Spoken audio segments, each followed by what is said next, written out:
नमस्कार जय जगन्नाथ दर्शक बंधु एसपी एस्ट्रोलॉजी ओडिशा चैनल प्रसारित मासिक राशिफल कार्यक्रम को आपण मानक स्वागत।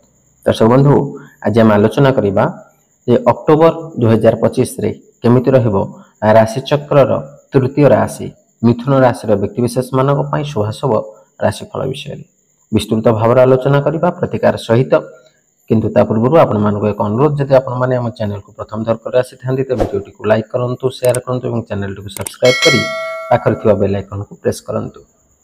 दर्शक बंधु चलंतु आरंभ करबा आजिर आलोचना जे अक्टोबर मास रे मिथुन राशि रो शुभाशुभ भाग्यफल। दर्शक बंधु ए मिथुन राशि जहार अधिपति ग्रह होचंती बुध यार शुभवार रविवार बुधवार शुक्रवार घातवार सोमवार शुभ संख्या 5 6 8 शुभ रंग सबुज रोपेली आकाश।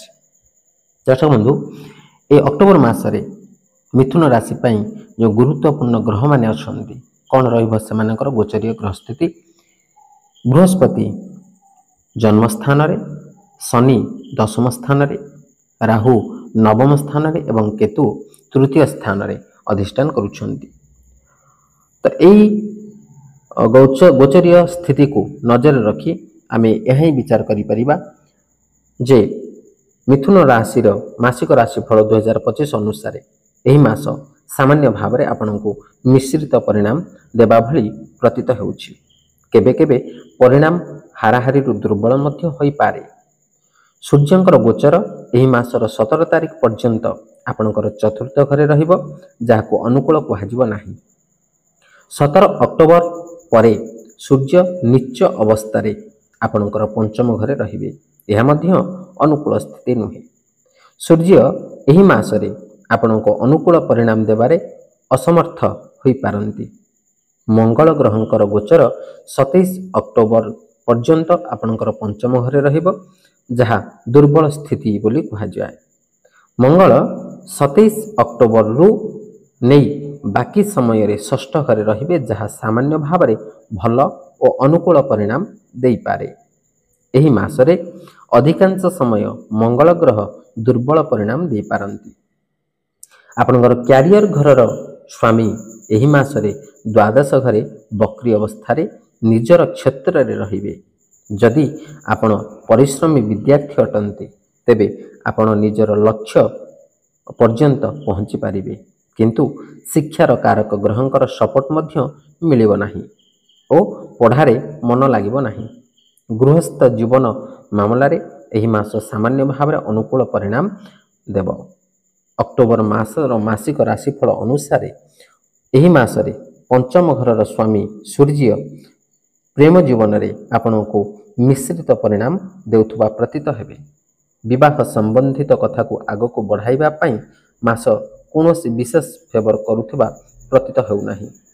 धनर घरर स्वामींकर स्थिति मध्य 9 अक्टोबर पर्यंत अनुकूल रहिबो ओ परे दुर्बल देखा जाउछि। स्वास्थ्य दृष्टि अक्टोबर मास आपण को टिके दुर्बल परिणाम दे पारे।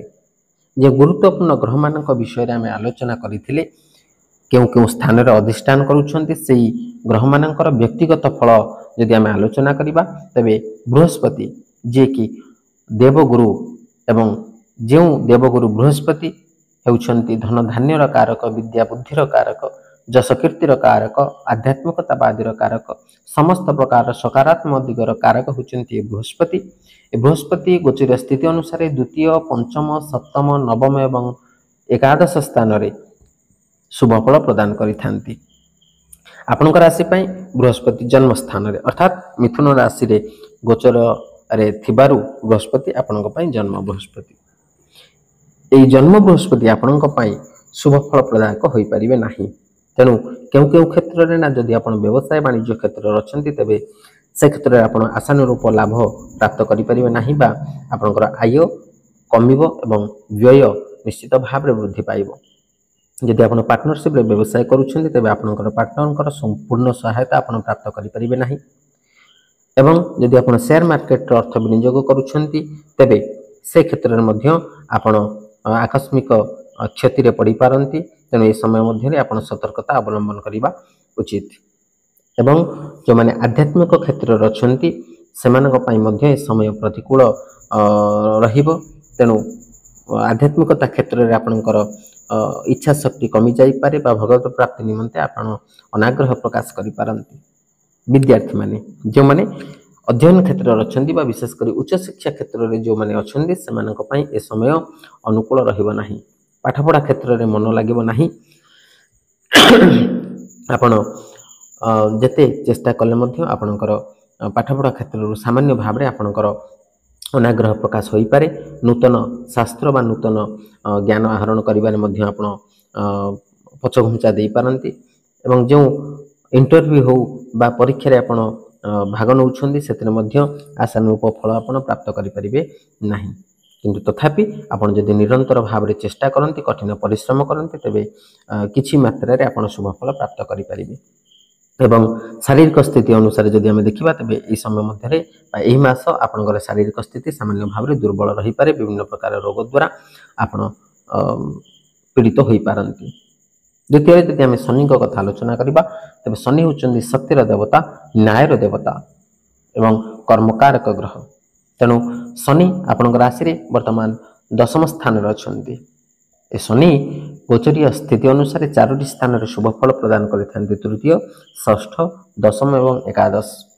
ତେଣୁ ଦଶମ ଭାବରେ ଶନି ରହିଥିବାରୁ ନିଶ୍ଚିତ ଭାବରେ ଆପଣଙ୍କୁ ଶୁଭ ଫଳ ପ୍ରଦାନ କରିବେ। କେଉଁ କ୍ଷେତ୍ରରେ ନା ଦଶମ ଭାବରୁ ଆମେ ସାଧାରଣ ଭାବରେ କର୍ମର ବିଚାର କରିଥାନ୍ତି। ତେଣୁ କର୍ମ ଭାବରେ କର୍ମକାରକ ଗ୍ରହ ଶନି ରହିଥିବାରୁ ନିଶ୍ଚିତ ଭାବରେ ଆପଣଙ୍କର କର୍ମକ୍ଷେତ୍ରରେ ଉନ୍ନତି ଘଟିବ। ଯଦି ଆପଣ କର୍ମକ୍ଷେତ୍ରରେ ଅଛନ୍ତି ତେବେ ଏହି ସମୟ ମଧ୍ୟରେ ଆପଣଙ୍କର କାର୍ଯ୍ୟଦକ୍ଷତାକୁ ନେଇ ଆପଣଙ୍କର ଉଚ୍ଚପଦସ୍ଥ କର୍ମଚାରୀମାନେ ବା ପ୍ରଶଂସା କରିପାରନ୍ତି ବା ଆପଣଙ୍କର କାର୍ଯ୍ୟକ୍ଷେତ୍ରରେ ବା କର୍ମକ୍ଷେତ୍ରରେ ଆପଣ ପଦୋନ୍ନତି ଲାଭ କରିପାରନ୍ତି। ଉନ୍ନତି କରିବେ ନିଶ୍ଚିତ ଭାବରେ ଆପଣଙ୍କର କର୍ମକ୍ଷେତ୍ରରେ। ଏବଂ ନୂତନ ଭାବରେ ଯେଉଁମାନେ କର୍ମପ୍ରାପ୍ତି ନିମନ୍ତେ ଆବେଦନ କରୁଛନ୍ତି ସେମାନଙ୍କ ପାଇଁ ମଧ୍ୟ ଅତ୍ୟନ୍ତ ଶୁଭ ସମୟ। କର୍ମପ୍ରାପ୍ତି ନିଶ୍ଚିତ ଭାବରେ କରିବେ ଏବଂ ସତ୍ ଉପାୟରେ ଚାଲନ୍ତୁ, ସତ୍ ପଥକୁ ଅନୁସରଣ କରନ୍ତୁ, ସଦାଚାର ବ୍ୟବହାର କରନ୍ତୁ, ଦେଖିବେ ନିଶ୍ଚିତ ଭାବରେ ଶନି ଆପଣଙ୍କୁ ନୂତନ କର୍ମପ୍ରାପ୍ତି କରାଇବେ। ତାହେଲେ ଦର୍ଶକ ବନ୍ଧୁ, ତ ଆମେ ବିସ୍ତୃତ ଭାବରେ ଆଲୋଚନା କଲେ ଶୁଭ ଏବଂ ଅଶୁଭ ଫଳ ବିଷୟରେ। ଯେଉଁ ଅଶୁଭ ଫଳ କଥା ଆମେ ଆଲୋଚନା କଲେ ସେ ଅଶୁଭ ଫଳକୁ ପରିତ୍ୟାଗ କରି ଶୁଭ ଫଳ ପ୍ରାପ୍ତ କରିବା ନିମନ୍ତେ ଆମେ କେତେ ଗୁଡ଼ିଏ ପ୍ରତିକାର ବିଷୟରେ ମଧ୍ୟ ଆଲୋଚନା କରିବା। ସେ ପ୍ରତିକାର ଗୁଡ଼ିକ ହେଉଛି ଆପଣ ମାତା ତ୍ରିପୁରା ସୁନ୍ଦରୀଙ୍କୁ ପୂଜାର୍ଚ୍ଚନା କରନ୍ତୁ ବା ଆରାଧନା କରନ୍ତୁ କିମ୍ବା ଶିବଙ୍କୁ ମଧ୍ୟ ଆରାଧନା କରିପାରିବେ। ସୋମବାର ଦିନ ଗଙ୍ଗାଜଳ କିମ୍ବା କ୍ଷୀର ଲାଗି କରିପାରିବେ ଏବଂ ଆପଣଙ୍କର ବିଶେଷ କରି ବୃହସ୍ପତିଙ୍କର କୁପ୍ରଭାବରୁ ରକ୍ଷା ପାଇବା ପାଇଁ ଆପଣ ନାରାୟଣଙ୍କୁ 108 ତୁଳସୀ ମଧ୍ୟ ଅର୍ପଣ କରିପାରିବେ କିମ୍ବା ଆପଣ ବିଷ୍ଣୁ ସହସ୍ର ନାମ ପାଠ କରିପାରିବେ କିମ୍ବା ଆପଣ ନିମ୍ବ ଗଛରେ ନିୟମିତ ଜଳ ଅର୍ପଣ କରନ୍ତୁ, ଦେଖିବେ ନିଶ୍ଚିତ ଭାବରେ ଶୁଭ ଫଳ ପ୍ରାପ୍ତ କରିବେ। ତାହେଲେ ଦର୍ଶକ ବନ୍ଧୁ, ଆଶା କରି ଭିଡ଼ିଓଟି ଭଲ ଲାଗିଥିବ। ଯଦି ଭଲ ଲାଗିଛି ତେବେ ଭିଡ଼ିଓଟିକୁ ଲାଇକ୍ କରନ୍ତୁ, ସେୟାର କରନ୍ତୁ ଏବଂ ଆପଣଙ୍କର ସୁଚିନ୍ତିତ ମତାମତ ଦେବାକୁ ଜମା ଭୁଲନ୍ତୁନି। ଆଜି ପାଇଁ ବିଦାୟ ଦିଅନ୍ତୁ। ରହିଲି।